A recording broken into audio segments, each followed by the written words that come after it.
Hello everyone. If you haven't already subscribed to the channel, please make sure to hit that subscribe button, turn on notifications so you don't miss when these guest interviews will be dropped in video format, and also when the next RBL Talk live stream watch along will be happening. I hope you enjoyed today's video.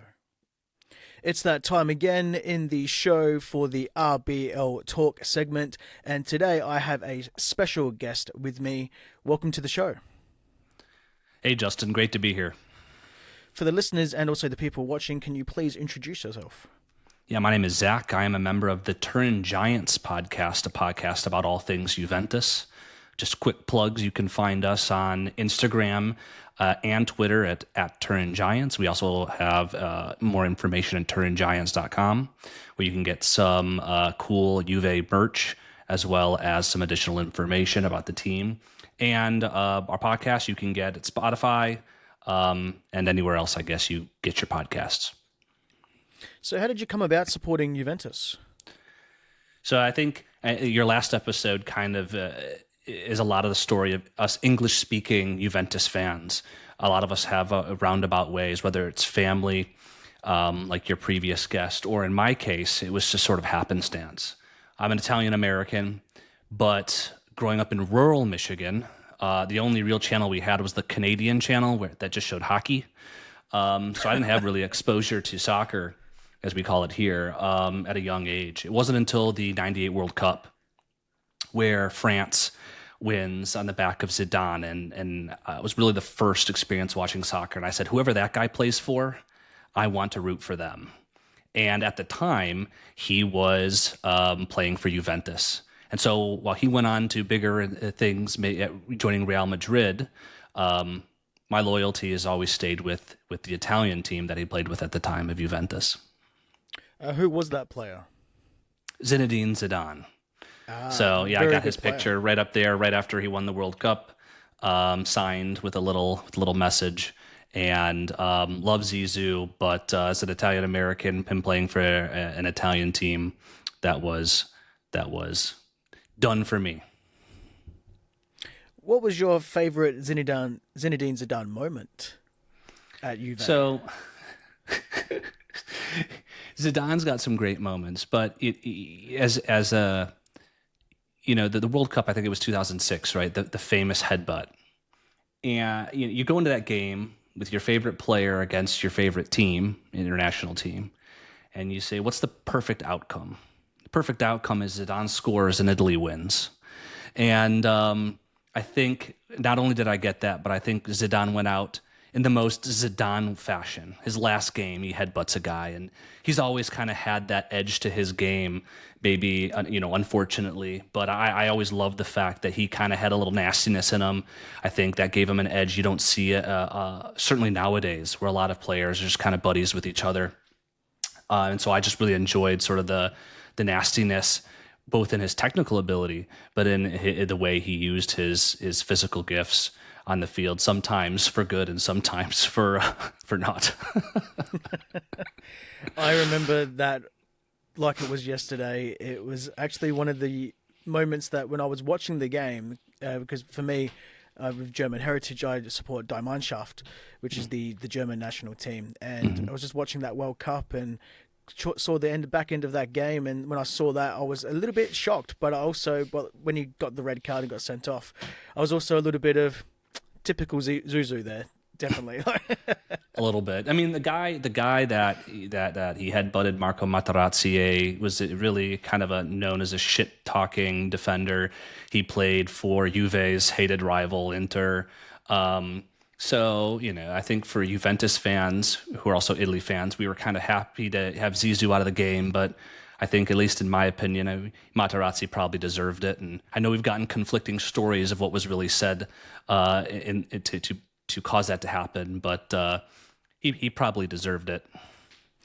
More than likely, if you go by player history and you've got a long track record or something, and most likely it's going to be true. So while we're still talking about players, Thiago Motta, he used to be another player in the Serie A, but I don't believe he played for Juve, if that's correct. I think he played... He did not. He did not. He played for Inter, like I said, our rivals, but he played for a lot of teams. And I think you see it a lot with coaches. They play for a team like Antonio Conte.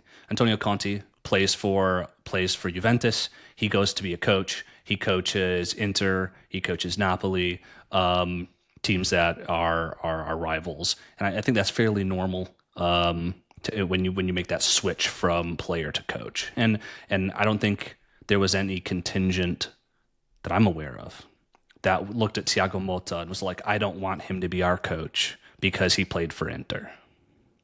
Do you get a lot of that at all in the domestically in Serie A? Like, I don't know if you know from an Italian more base, but maybe a global base. Is that something that happens between rival clubs? Maybe like they don't really like that manager because they played for someone else and so forth. So there absolutely is some of those undertones, but at the same time, if you look at the coach and you're like, wow, he can really help us win. I don't think there's going to be really that, a lot of heartburn about it. If you look at a coach and you're like, he's not really the coach we want. He might have played for our rival. We're going to complain because we don't want him to be our coach, and we're going to use that as an excuse. I think, in Italy, the ultra groups can sometimes be really bipolar in how they react to things. But from a Motta standpoint, like I said, I didn't really catch any of that from a Juventus standpoint. I know it's very early in his tenure. What are your current thoughts on Thiago Motta? And we'll dive deeper a little bit later on into the recent performance, the 3-2 win against RB Leipzig. I think we're getting exactly what I expected, looking at how he set up his team at Bologna. And I think part of his, reviewing his games so far, what is that, eight games, two Champions League, 6 in the league. You also have to mention Giuntoli to some extent, our sporting director, because he overhauled our team, changed about half the whole roster. The starting roster that y'all saw was significantly different from the type of team we're putting on the field a year ago under Max Allegri. And so he came in with a brand new squad, almost from a turnover standpoint. And he worked with folks to implement his style, a possession-based, control, more patient style of football.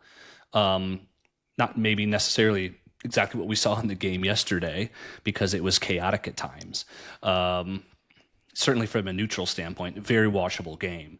But he implemented, and I think we've lauded him on our podcast and when I talk to folks, at Motta's ability to get the players to buy in such a short amount of time to what he's trying to accomplish. And he's been able to implement that successfully in every phase of our play except the attacking phase, where like RB Leipzig going into this game, we have great defense, but we're struggling to score goals. So you said that, well, obviously we all know that Thiago Motta is a very new and raw coach for Juve, and you said that you almost had a clean out at the start of the year, for lack of better word. Are any of these signings and players, especially the ones that we saw just on Wednesday night, are they any of Thiago Motta's actual acquisitions that he's wanted to pick? So when you hear about, hey, the coach wants this player, that player, sometimes that's the media, right? You're not really sure who's exactly driving that. I think the one player that he said from the start that he wanted was Turin Giants, who kind of plays in the number 10 role. He's our number 8. And yesterday he did, I think, while he wasn't our best player, he did a really good job finding pockets of space in amongst the midfielders and the defenders of RB Leipzig to create that upward mobility of our team that I thought made us really threatening for much of the game, especially the first half. Unfortunately, we weren't able to actually turn any of those into goals. But that's exactly the type of player that Motta wants. Last year, he used the very versatile Joshua Zirkzee, who's now in England, to play this double role as striker and number 10. Well, Vlahovic is not Zirkzee. He doesn't have the type of abilities on the ball to drop deep and work in the distribution. So Koop Miners is functioning as that really important cog in our attack. I thought both of those players played very well, especially your striker. Like, if he's not going to be able to play that number 10 role, or as you said, he plays in the number 8, but he turns around and he scores 2 goals like that, so it's such clinical finishing, then, I mean, from an RB Leipzig point of view, I would take that on my squad any given day of the week, and then be able to, substitute or find a different player in the other role as they're not really used to. What's really interesting, and y'all might not have gotten much wind of this, but Vlahovic is probably the most criticized member of Juventus. He's on astronomical wages. I think he earns close to double the second highest paid player on our team. And last year was extremely wasteful, in my opinion. The chances Juventus, and I know expected goals is a statistic a lot of people don't like. But Juventus was only one of 2 teams in the top 10 that way underperformed their expected goals. I think if you use the eyeball test, a lot of it was because Vlahovic would spoil chances. Going into this year, everybody was talking about, including on our podcast, are we basically playing 10v11 every game because we're not getting anything out of our striker? First few games were rough. But 8 games in, he's got 6 goals, 1 assist. And you look at that stat line, and I don't think anyone's complaining. I mean, I certainly wouldn't be. Do you have any personal favorites currently playing at Juve? Yeah. So at the beginning of the season, as a lot of people do, you pick who do you think is the player who's going to surprise people the most. And mine was Nicola Fagioli. In fact, this is his jersey. We joke a lot because Fagioli means beans in English, so I refer to him as Nicky Beans. And I didn't really expect him to start very many games, certainly early in the year. But as we've seen with Mota, he heavily rotates his squad, and he starts Fagioli McKennie 2 straight games. And Fagioli really showed poise and showed control and vision in the game yesterday. That was just, I thought, really demonstrated the top kind of caliber player he can be. And he's only, I think, 22, 23. So he's still got the best part of his career ahead of him. And so it was really nice for me to see a player that I really enjoyed and I thought had a lot of potential so far this year really shine in Motta's system. Yeah, going into the preview before we watched the game last night, or early hours of yesterday morning, my time, I was actually surprised at just how well he played. He wasn't one of those players that I picked to be looking at, to be like, this guy's going to do something, or this guy's going to be really hold down the core of midfield or anything like that. And I was quite impressed with his overall ball play and his assists as well. And is there any other plays that we didn't see over on the game on Wednesday night in Leipzig that you think is worth a mention? Yeah, I think the problem with with Nicky Beans, Nicola Fagioli, is that he is fighting for a spot with Manuel Locatelli, who also kind of plays the more holding midfielder role on our team. And Locatelli so far this year has had a resurgence. Now this is a midfielder that Juventus bought from Sassuolo. He had a lot of promise, and under Max Allegri really kind of stagnated. So far this year, he, at least prior to the game against Leipzig, he was second in all midfielders in all the top 5 leagues in progressive passing. He has had over 110 touches in, I think, 2, if not 3 games so far this year. He's just been really the orchestrator of our midfield, which is our revamped midfield that has been so dominant so far this year. And when you look at Fagioli, who was really, I think, the engine of our team yesterday, as the second choice, that just shows you how good Locatelli has been this year, and from a Juventus standpoint, how promising our midfield is. Last year, and that's really where a lot of the rejuvenation has happened. Last year, our midfield was really tame. We always had to move around the flanks because we couldn't play the ball through the middle. And now, and we're going to get into the game, I know, but I felt like Juventus dominated the center of the park against Leipzig, which was something that for the last 3 or 4 years you would have never said about a Juventus team. What's your favorite moment of being a supporter of the Juventus teams over the years? I think, and this ties into yesterday's game, is the motto for Juventus is "Fino alla fine," which means until the very end. And Juventus always fights. And as a supporter, you might lose a game, like y'all, like the game yesterday. But if I was on your side, the way y'all fought, with the chances you had, even in the 98th minute, you as a fan can rally around that. It's really hard to be passionate about a team that gives up or cedes. And I think that fighting mentality for Juventus, where you might have a come from behind 10-man win against Leipzig, a down 3-0 in the first 20 minutes against Bologna last year to finish the game 3-3, or down 0-2 against Atleti in the Champions League and then come back and 3-0 them in the reverse fixture. Like those types of games really, I think, really excite the fan base. And that's core to Juventus culture that makes them, I think, such a fun and interesting watch, even in, say, like the last few years where we haven't been as dominant as in years past. Have you attended any Juve games at all? I have not. You have not? I've been to Italy several times, but I have never been to Allianz Stadium in Turin. And, it is one of the newer, if not the newest, Italian stadiums. It is more modern. It's owned by Juventus, which is, as people may not know, is very unique in Italian football. A lot of the stadiums are owned by the city.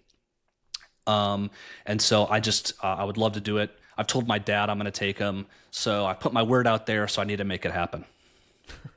While we're still on clubs, how do you feel about RB Leipzig?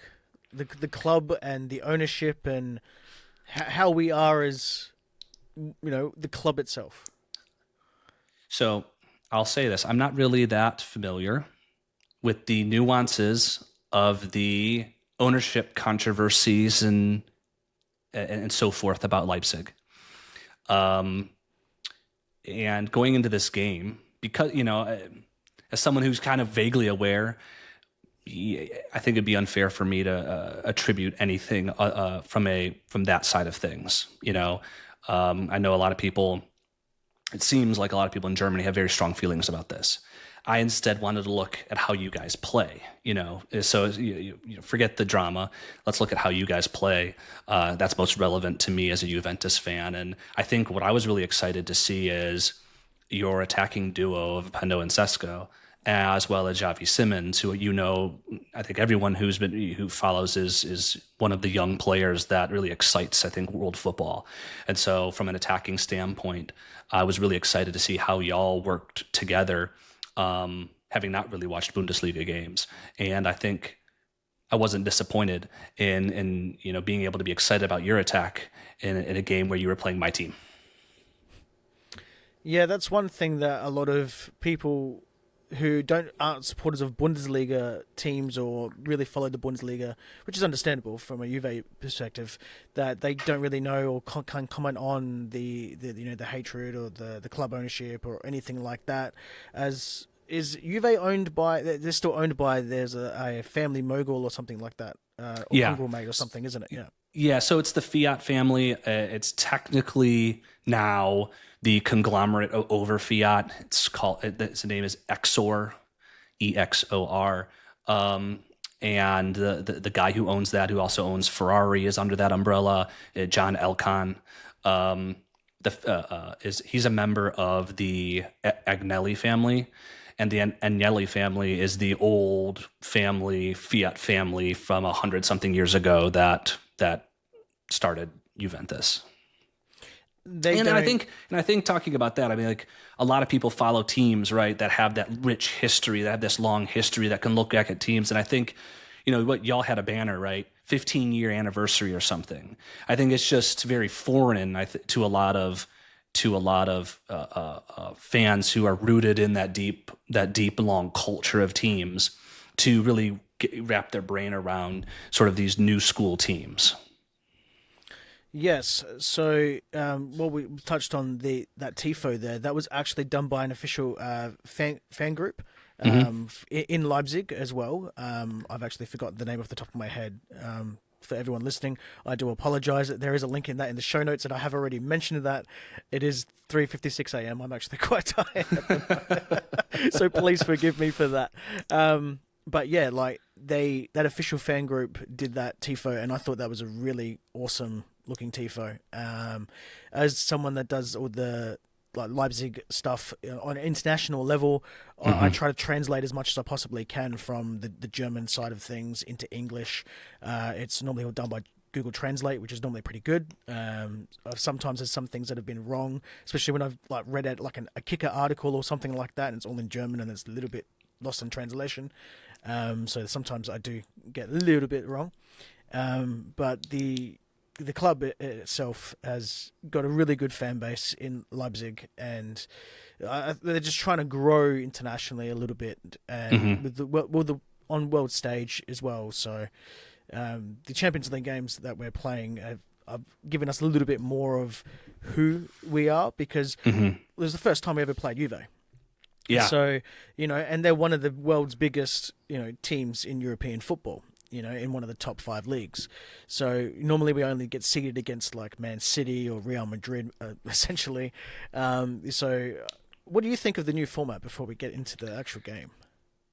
I think the one thing, I'm not sure how I feel about the number of games. Like, I think in a vacuum, you might say more games is more fun, right? But then you see issues of injuries, like Bremer, who is arguably our best player, his ACL is gone. He's done for the year, right? I think that's a wear and tear injury, So I think on that front, I think we still need to continue to have the discussions, maybe not right now, but about the number of games they're playing. With that being said, I think playing different opponents instead of having homes and aways allows us to see other teams, see other fan bases, engage in discussions like this that would be limited when you play the same team twice. And so from that perspective, it's really cool that we get to play RB Leipzig where we haven't before. We get to establish that type of relationship that we can be built on and talked about when we play you guys inevitably again, right? Because I think that's really fun. And whenever we have play teams that we've played in the Champions League multiple times, you can always bring up those discussions and those experiences, and they always evoke certain emotions, which is just at the core of being a fan, right? So I think that at least is a positive. So you touched on the amount of games. Now, I also agree with you about some players have had been spoken up about it. Some Hmm. players haven't.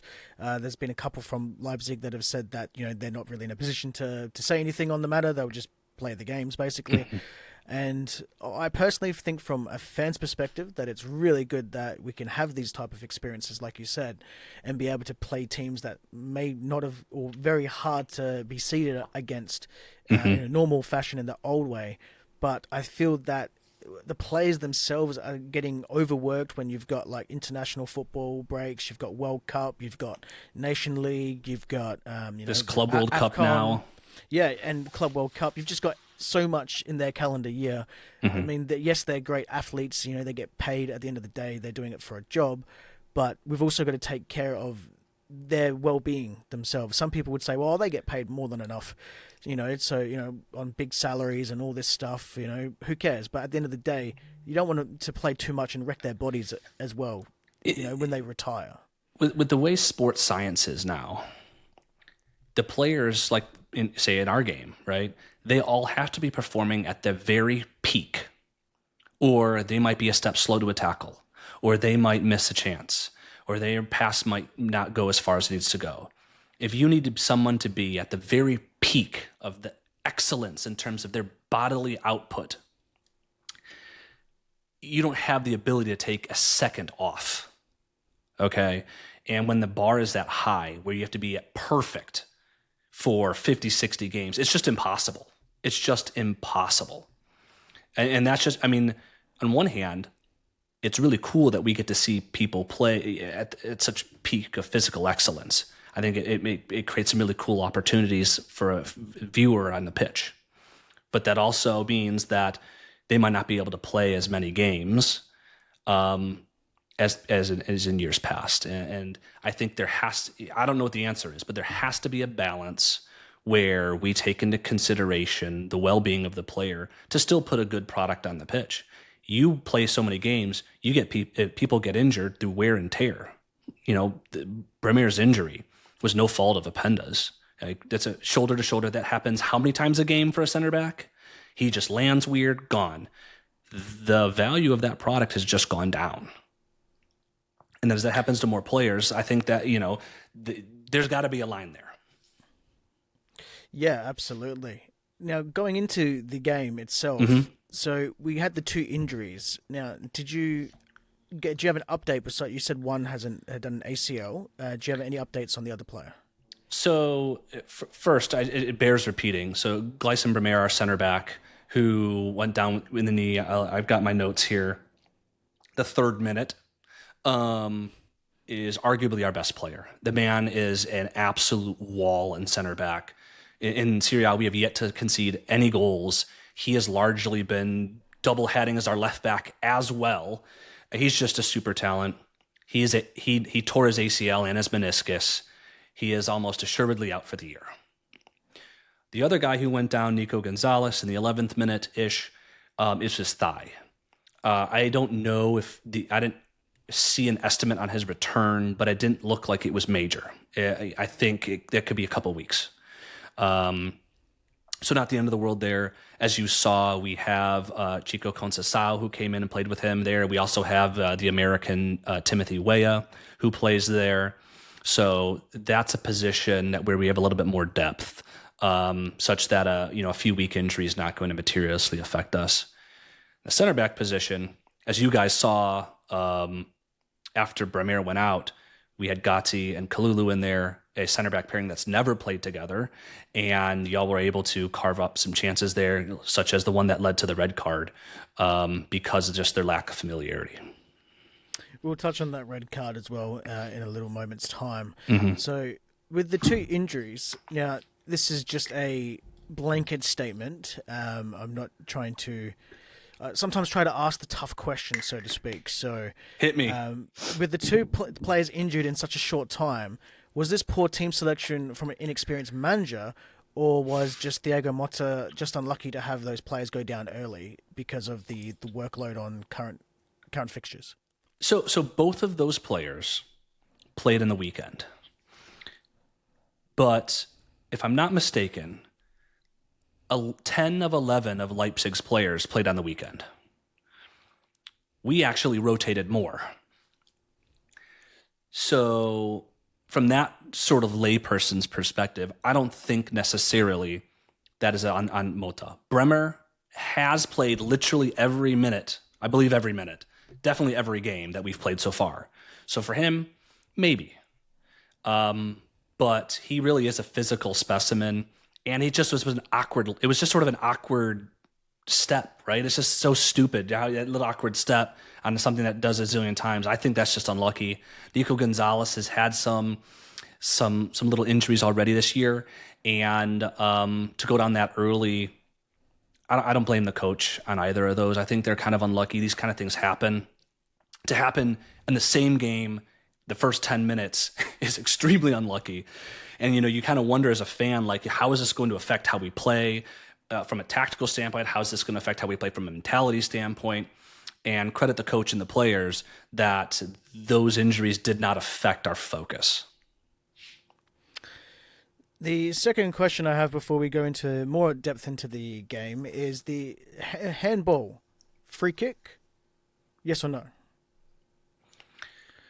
So the handball. So are you talking about? Are you talking about the Di Gregorio's handball, or are you talking about Douglas Luiz's handball? No. So we'll go into the red card in a moment. But no, the Douglas Luiz one when he twisted his body and his arms up. The twist of the body, I think, is what really sealed it. I think if the hands are in front of the body, I don't think you can give a penalty for that. We see that all the time. You see people put their hands in front of their body in the wall. And I didn't see any camera angle where, to me, it was necessarily determinative. But when you turn your body and you have kind of an elbow out, you are asking for the ref to make a call. I could have seen it go both ways. The fact that on the field they did not call it a penalty kind of made me think that it would require a pretty high bar for them to reverse the decision. The ref apparently saw enough to determine that, but I think that's because Douglas Luiz turned his body, where I think the presumption is that elbow out meant it was making him larger than he needed to be. As you can see from my wishy-washy answer, I'm not entirely convinced it was a penalty, but Douglas Luiz didn't, really gave the ref a decision to make, and at that point, it's a toss-up. So good call or bad call when it comes to the actual decision of penalty? It was the call. And so, and so I'm not going to give you an answer because I think it's up to the discretion of the person. I don't think there was I did not see a replay. That made it determinative one way or the other, which means you leave it to the discretion of the person. And so you have to live with the decision on the pitch. And as a player, you cannot, as a fan, you absolutely can be reactionary and scream and yell. But as a player, you cannot let that get in your head. Right? If that gets in your head, you lose track of what you're trying to do. You lose the focus of what you need to do. And I'll go back to it is the players accepted it, just like the red card, and moved on. And I think that was really great for me to see as a focus and a determination in a team, not a team that was crying over spilt milk. I agree with you there with your points. I actually don't think it should have been a penalty. So I'm going to make that fact, and there's a reason why. So before our interview, I said I dissected every single goal and every event leading up to it. And when it came to the free kick, in the laws of the game, I could see why it was given. Because it was technically in an unnatural position, his arms were out, he wasn't to his side. Okay, in the laws of the game, sure, it's a penalty every day of the week. But for me, it's not, only for the simple fact is so at that split moment, this is what some people don't realize, and some fans ourselves, we're a little bit more accustomed to what we expect of the professional players doing podcasting, where he's made that decision already to not play the ball, so he's going to decide to protect himself. So he's already made that decision, and then he's misjudged it, and he has to put his arms up to protect himself in the face. So I've got no issue with that not given a penalty if it wasn't given one, because for me, he's just doing the right thing. He's protecting himself at all times. So there's that. And I've seen some people cynically say, "Just wear it, kid." If you've ever been in that position, and I've been in that position, I'm protecting myself. I'm not going to wear it. Now the thing is in the splittest of seconds, you have to control, as a defender, you have to control where your body's facing.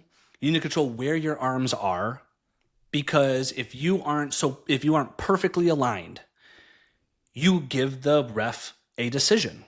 And we've seen, I feel, inconsistency, certainly on the European stage where you have refs from all over. How people apply the laws, assumptions go in there that we don't see, and then a decision is made. Because you look at a call like that one, and I think my split reaction was he's protecting himself. That cannot be a penalty, even though it hit his hand. And then you look at in the first half where Vlahovic shoots and gets the stud to his foot, which is a penalty every day of the week and twice on Sunday, and not even looked at by VAR. I think it's that type of inconsistency that's frustrating for fans, or the lack of articulation of what goes into these decision-making to allow us to at least try to understand and or contribute to the conversation of VAR's application to the game. Absolutely. I do see that there's inconsistencies even in the Bundesliga on a weekly basis, and with VAR in both Bundesliga and also in the European stage. And it's been something that I think a lot of fans have seen it, but some, they may not have noticed, but there sort of needs to be like a standardization, I guess you could say. And that's across everywhere. Like if you're going to use a technology, it's great and all, don't get me wrong, but there's still not tweaked effectively enough, because it can decide games in certain positions where you'd really could be 50-50, so to speak. Yeah, I agree. And to be clear, the red card, which I have no, and we haven't talked about it yet, but I have no problem with it. The penalty, which I had maybe a little bit of problem with it, but I understand it. Neither of those were anywhere near my frustration with the no call in Vlahovic in the box in the first half, which was just baffling that he didn't even look at it.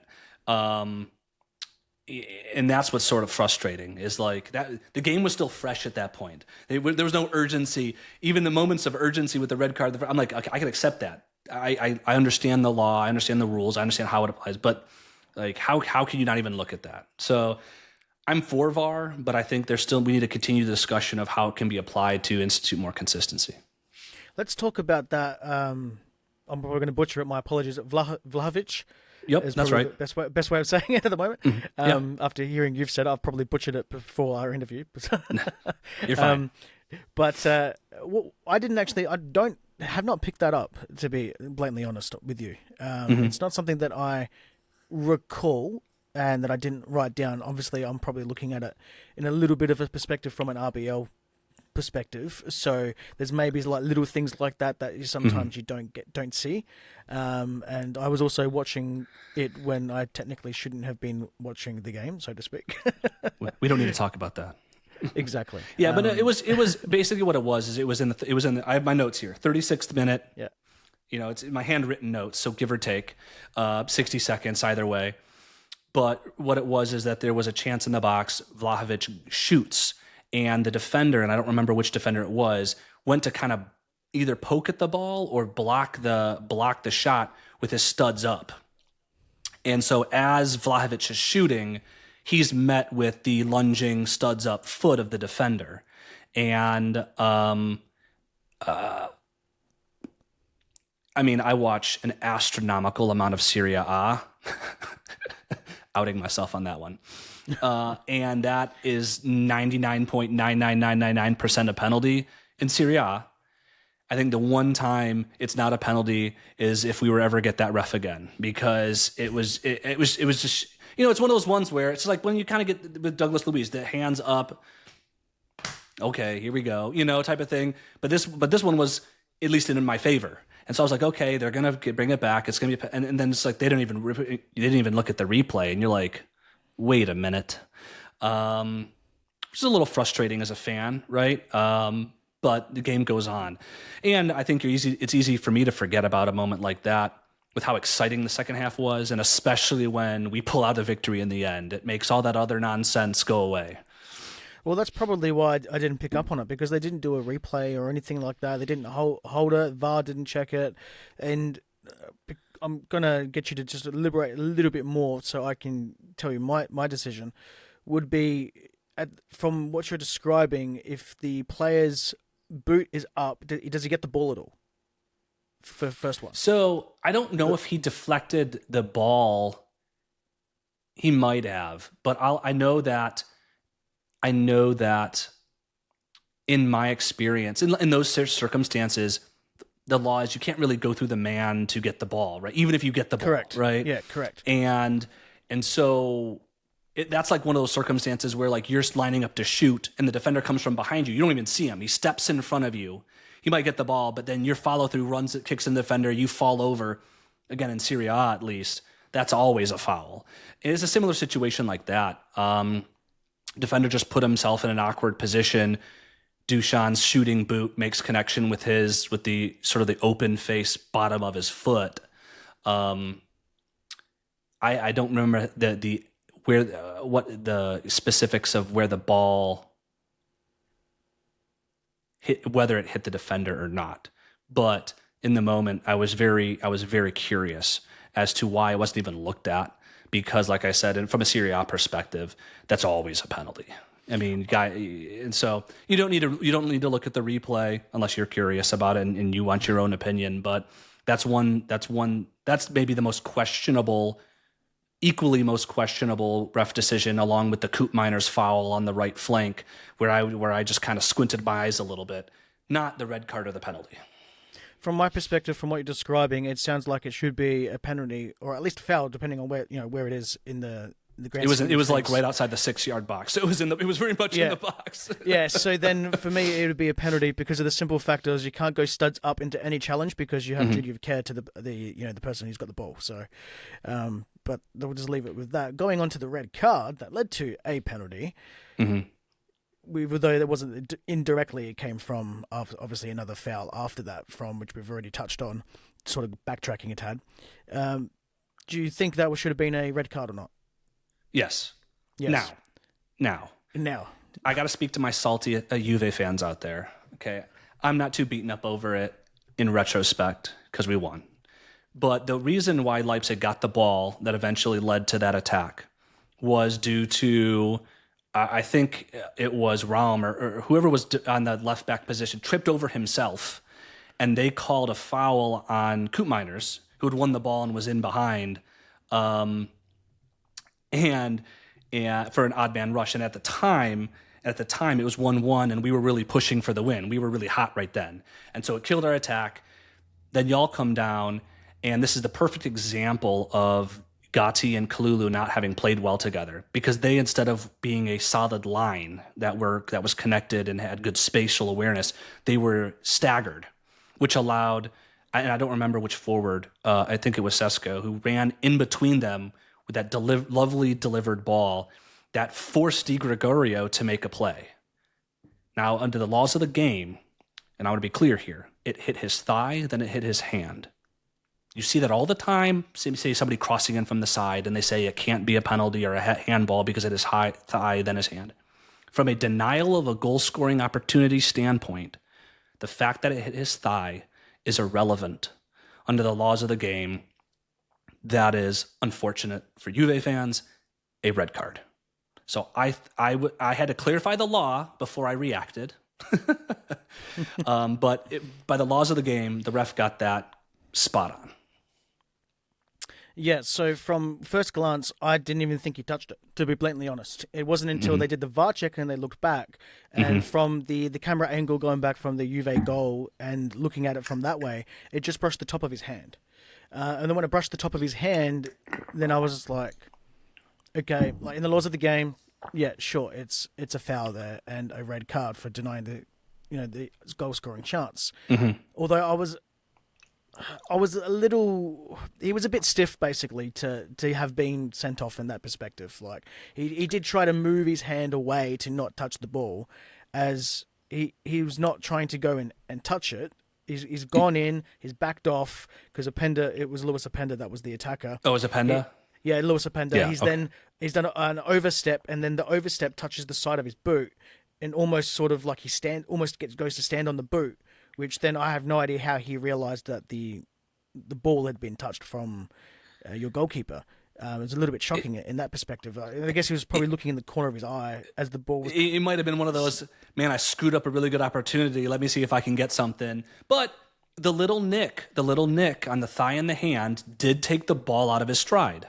And they didn't really show very many good angles from high angle to look at how much it was denying a goal-scoring opportunity. But I think Di Gregorio only comes out because he's the last guy.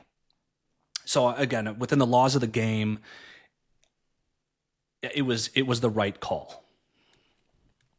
Now, going into a wider perspective of the actual game, how did you think that you guys played in the very first half? I think the very first 15 minutes, despite the injuries, bit stop-start, it was cagey. It was a little bit of, what are you guys going to do? Like, what are we going to do? And then pretty much, I would say maybe 20-odd minutes in, we really started seeing some free-flowing football with essentially both teams going almost end-to-end.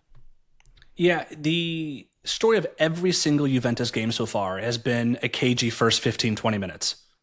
Every game, we don't seem to start off with a type of hunger.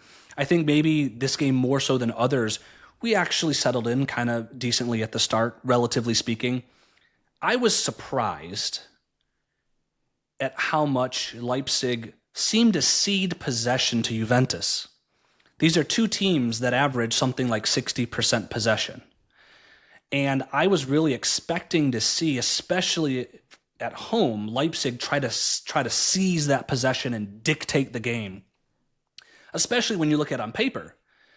You see a double pivot of McKennie, Fagioli, two guys at the beginning of the year who were literally the last midfielders on our bench. Now, obviously, they're quality players. They proved that.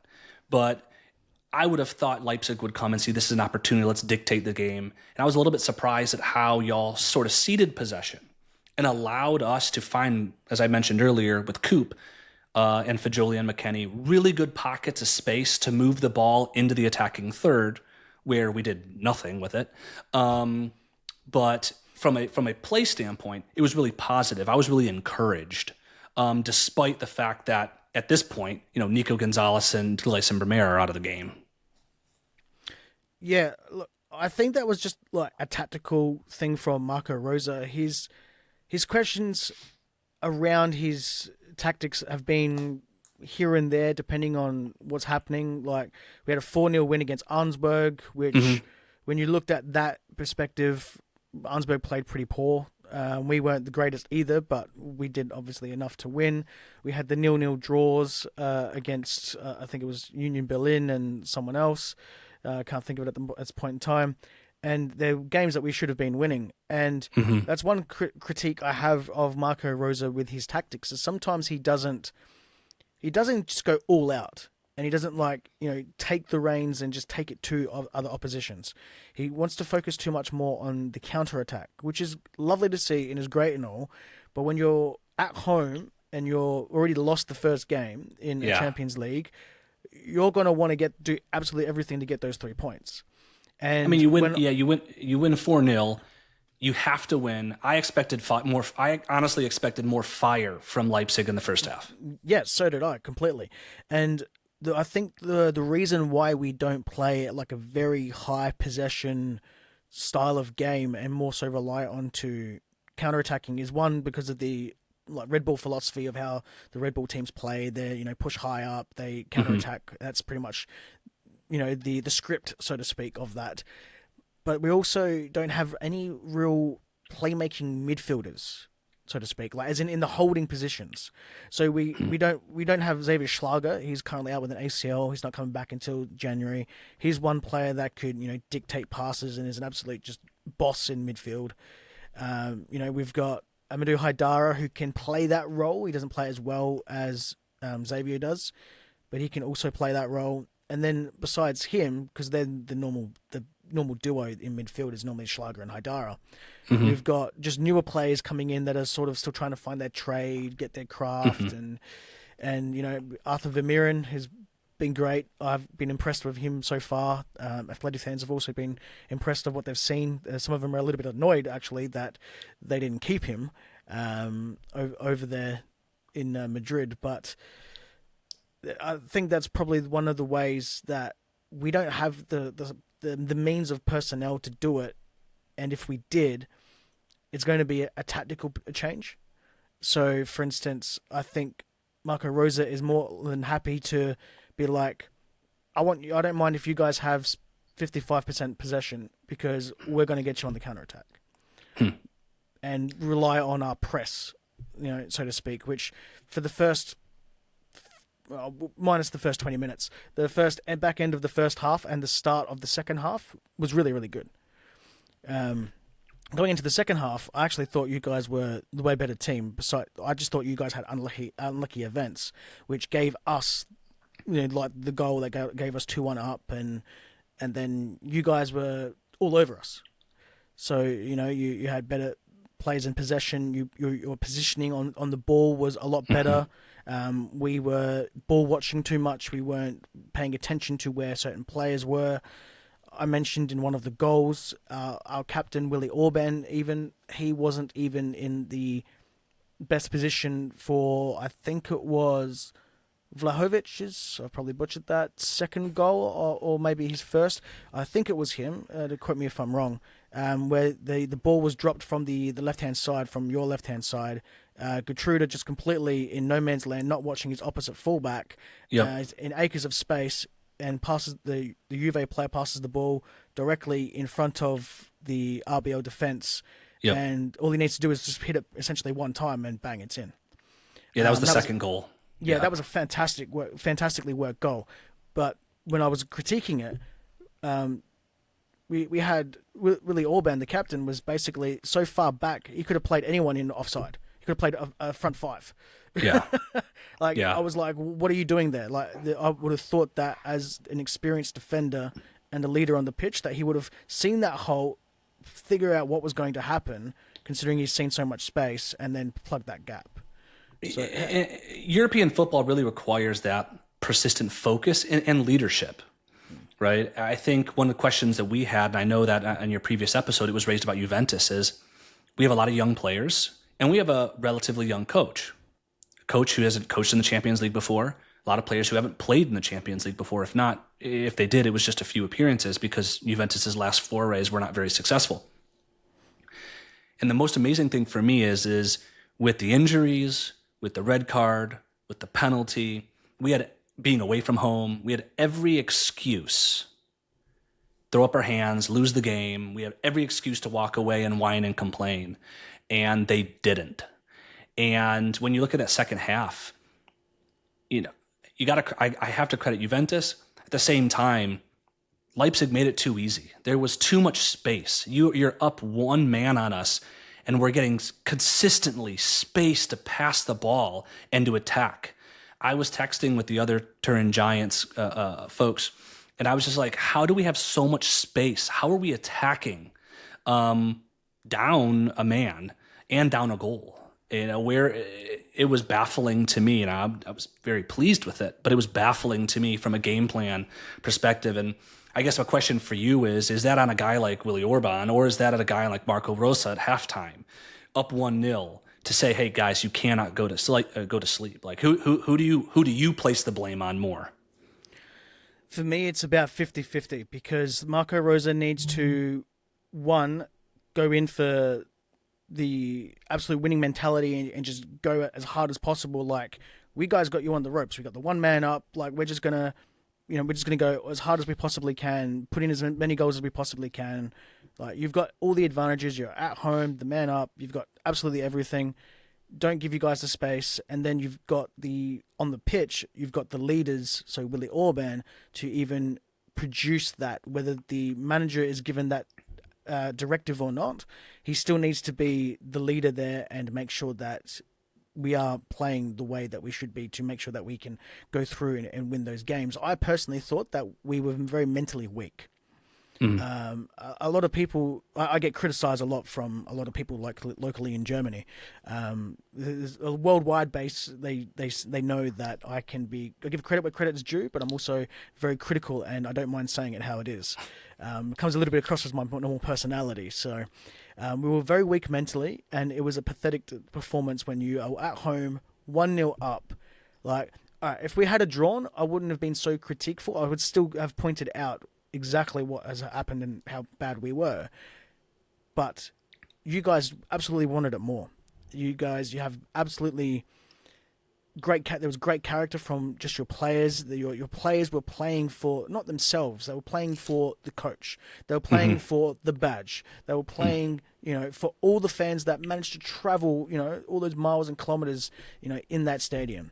Where the Leipzig players, for me, I felt they were playing individually. They were playing for themselves. There was really no cohesion. They thought, okay, we've got all the breaks. We've got a goal up. We've got 30 minutes left or so when we're at home. The fans will get us by. We can just sit back, rest on our laurels, and we'll be fine. Mm-hmm. Like, you can't switch off and you can't be weak mentally in European Cup nights. It's just not. You just can't do it. It doesn't matter whether it's a big team like Juve who will put you away, or if it's a lesser known team in European football. They'll make you pay. I mean, we saw that. Lille beat Real Madrid. I mean, Lille had to go through the playoffs to even get in the Champions League. You can't sleep on teams. And I think, for me, when I talked about we start slow every game, it's so frustrating.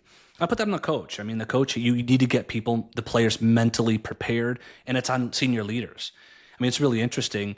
We switched up our captains this year, and our captain that we've had almost every game is Federico Gatti. I think he's 24 years old, and we have a fairly young team, but still fairly young as a captain. He's only been on our team a few years anyways.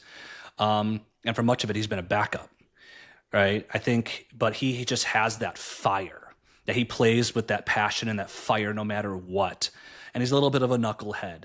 But you know, he brings that drive, and I think you need that coach and you need the leadership to be able to go on a stage like that and perform. You know, the good one we talk about the format at Champions League. One good news for you is that we play 8 games, right? You losing your first 2 is really not a kiss of death. When in the previous formats, you used to be, well, it's you know, maybe we'll fall into the Europa League or something. Now y'all can recover from it and learn from your mistakes, which is for, I think, bigger teams who don't start off very well, maybe a safety net in the formats. It's not going to get any better for us. We've got Liverpool, your rivals Inter. We've also got, then I don't see us winning those 2 games at all. I've already mentioned that. And then we've got Villa, which I'm pretty sure that's in Villa Park. So that's going to be tough. And they just won. Who did they just beat? I forget. They beat a big team. Yeah, and then we've got Sturm Graz, and then it's just lost me at this point in time. But we've got another team which normally I would say that we would beat. But then look at past results domestically and also European. I'm struggling to find us getting into that playoff area at the current time. And that's, look, anything is possible. There's still a long way to go in the season. There's still, 6 more games. Some of those back-end games aren't until January, I think, next year. But if we lose those next 2 games, which I'm expecting, it's going to be tough. I think that's the downside of being a pot 1 team, right? Is teams like Juventus, who you would normally think was a pot 1 team, they're a pot 2 team because we were banned from European soccer last year. That lead to a brutal schedule. Y'all have a brutal schedule. for the listeners and also the viewers, just having a look at my social media notes here from the post I did a few hours ago. It's actually Sporting Lisbon, Sporting CP. So even they are still quite good over in Portugal. Yeah. So like the Liverpool, no. Inter Milan, no. Can't see us beating those 2 teams. And then Villa, Sporting, Sturm Graz. So those last 3. So we're going to have 9 points. It's going to be difficult. It's an uphill battle. That's tough. I think that's where, look, when you look at a schedule like that, you're looking at the home games. Where can I take points? And I think, I look at my notes, and I'm a pen and paper guy, so I've got all my notes here from the game. And I think the last, on my second column, last 10 lines are all the chances y'all had after 90 minutes. I mean, I would leave that game kicking myself, looking at all of those chances. I was kicking myself. And I might have to shout out my boy here, Mattia Perrin, our backup. That was his 50th cap for the team, even though he's been on our team forever. Backup keeper, he comes in and does a great job. 50 caps now at Juve. So just want to shout out his good contribution to come in, playing in a big scene, a big setting, big scene, and doing a good job. Yeah, he was absolutely fantastic, especially for a backup keeper to play so well. What is your thoughts before we finish up? How did you guys play? What did you like and what did you dislike? So I thought we played fantastically. It's hard to look at a performance like this and considering the circumstances we talked about and really complain about something. But if I had to choose, I would say the first half. We did such a good job finding space, working in amongst the midfield, and we had guys like Conceição opposite Yildiz, who was obviously sacrificed after the red card and subbed off, and Vlahovic. And we have failed for much of the year from turning really good possession and progressive movement up the pitch into genuine chances. And the only genuine chance, I think, that we worked in that first half, despite what I thought was really effective possession, was the chance at 29-minute mark that y'all ended up saving and turning into the counterattack where you scored, which, by the way, was a wonderfully worked counterattack out from the keeper out to Openda, in over the defense to Sesko, who then puts it on the roof of the net. That was beautiful. But our only chance, I think, that whole first half was what the attack that led to that. And that is just, I felt like, not good enough for the possession that we had. If that 1-0 should have, in my opinion, y'all should have turned that into controlling the game and closing it out. and we cannot let somebody else do that to us, or they will burn us. And so I want to see us use that type of possession to be more effective more often. Second half was all heart, and I can have no complaints about it because it was just so impressive as a fan. Absolutely, and it was also a brilliant spectacle to watch from even an RBL perspective. Please tell the listeners once more where they can find you and anything you would like to plug before we Absolutely. do this So, question. my name is Zach. We're part of the Turin Giants podcast. You can find us at Turin Giants, both on Instagram and on Twitter. Turin Giants podcast you can get on Spotify, or I think pretty much everywhere you get your podcasts, as well as turingiants.com. And Justin, I just want to say with my shout outs, shout out you. This has been a lot of fun. I really appreciate you both in this episode and as well as in your last one, bringing on some Juventus folks. It's really great to meet people amongst the worldwide football scene and just, contribute to the wonderful work that you're doing. Thank you very much for that. It's much appreciated having a guest, give you some praise, including other people all around the world as well. This is probably actually a surprise question, considering you probably didn't know much about the questions or anything on the format and how we were coming in, as you were told pretty much nothing. Show up at this o'clock and click a link. Yeah. All right, I'm there. So the surprise question, it's now called surprise question again, but normally isn't. It's the show tradition question. I've asked every single guest this, and it's, what's one question you wished I'd have asked you, and how would you have responded? I think one of the questions was, and I kind of answered it throughout, is what was your perspective of Leipzig? Like, when you play a team for the first time ever, right? Juventus, were you scared? Were you nervous? Who were the players that you were really interested in seeing? Who were the players maybe that you were concerned about? Because I think it's a rare opportunity that we have to Juventus is a big team. Leipzig is a big team. Usually we've played each other before. And so I was just kind of expecting you to say, like, who were you afraid of? What have you heard of, And, I didn't know your team that well, but I kind of answered the question specifically your attack. I really like Sesko. I've followed him a little bit. Javi Simmons as well. Penda is a name I wasn't really that familiar with, but it seems to be having a really great start of the year. And then you add on top of that Simmons is going up against our youth prospect Savona at right back, which I thought he was just going to get obliterated, and he kind of was. We had to double team a lot on that side, but I kind of answered that throughout the episode.